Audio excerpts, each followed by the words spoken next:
Sobat Diet Kalori, bertemu kembali dengan saya Ruben Eka, founder dari dietkalori.co.id. Dan di video kali ini kita akan menjawab pertanyaan, apakah mengkonsumsi jus daun kelor mampu untuk menurunkan berat badan. Jadi kelor ya, atau memiliki nama latin Moringa oleifera, merupakan salah satu tanaman ya yang memang mengandung berbagai macam senyawa yang di dalamnya yang mampu untuk atau berkhasiat berkaitan dengan kesehatan, misalnya untuk menurunkan kadar lemak darah, terus kemudian mampu untuk meregulasi insulin, terus kemudian memiliki efek antioksidan. Dan yang perlu diperhatikan misalnya berkaitan dengan berat badan ini ya, kelor sendiri ini memiliki jumlah serat yang cukup tinggi, dan kelor ini biasa dikonsumsi daunnya ya sebagai menu sayuran ya, lalapan, atau mungkin dikonsumsi sebagai sayur ya.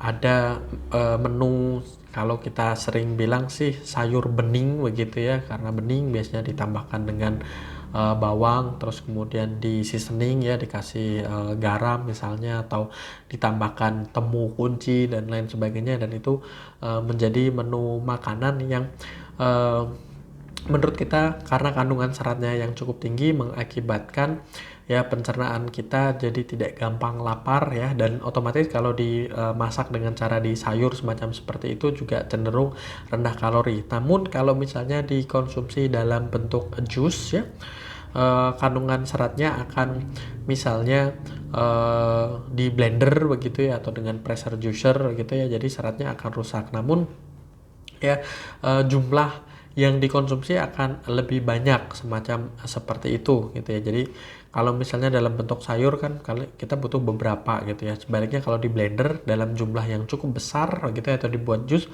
yang cukup banyak begitu, bisa dimasukkan ke dalam tubuh kita atau dimakan lah gitu, atau diminum gitu, karena dalam bentuk jus semacam seperti itu. Namun ya sekali lagi ini butuh secara keseluruhan, jadi tidak bisa bergantung terhadap jus kelor ini saja. Jus daun kelor ini kalau misalnya dikonsumsi terus kemudian memberikan efek secara keseluruhan ya, ke jumlah kalori yang masuk melalui makanan atau minuman itu lebih sedikit daripada yang dibutuhkan, maka terjadi penurunan berat badan. Namun kalau tidak ya, bahkan kalau kalorinya di atas dari kebutuhan harian, maka tetap akan berat badan naik, atau sama dengan kebutuhan harian ya, berat badan akan stuck atau tidak turun, tidak naik, semacam seperti itu. Jadi tidak bisa hanya bergantung terhadap kelor ini saja. Namun kalau misalnya kelor ini juga secara keseluruhan membantu misalnya meredam nafsu makan ya, tidak gampang lapar dan lain sebagainya, menjaga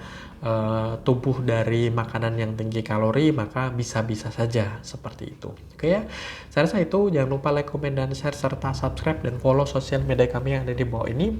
Dan sampai bertemu kembali dengan saya Erwin Eka dari dietkalori.co.